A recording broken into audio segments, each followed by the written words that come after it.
See ei ole mingi postapokalüptiline pildike või tseen Stalkeri filmist. Aga võiks olla. Tegemist on siis ühe endise raketibaasiga.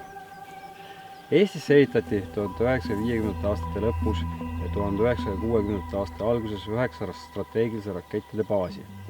Need asusid varjatud metsas, enamasti paari kaupa.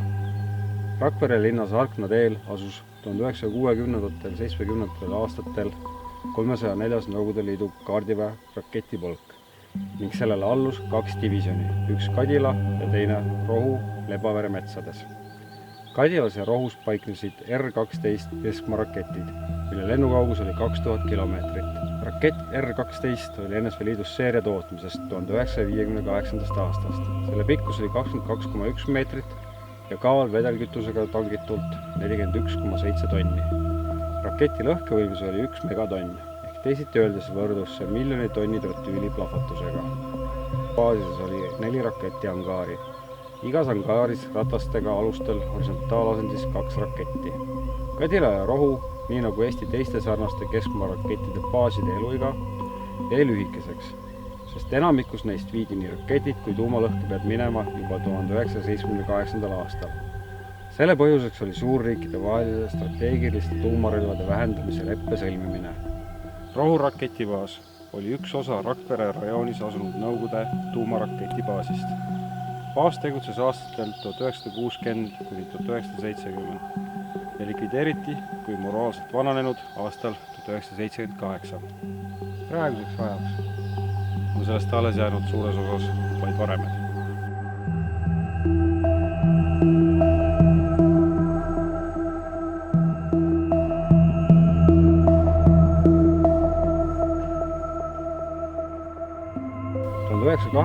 aastal anti Kadila raketibaasi rajatised üle Eduard Vilde nimelisele kolhoosile ja Vinni Edissov-Foos tehnikumile. Angaarides hoiti väetisi, mürkkemikaale ja põllumajandussaadusi. Peamiseks kasutusalaks sai ikkagi ehitiste lammutusest saadud materjalid ja vanaraud.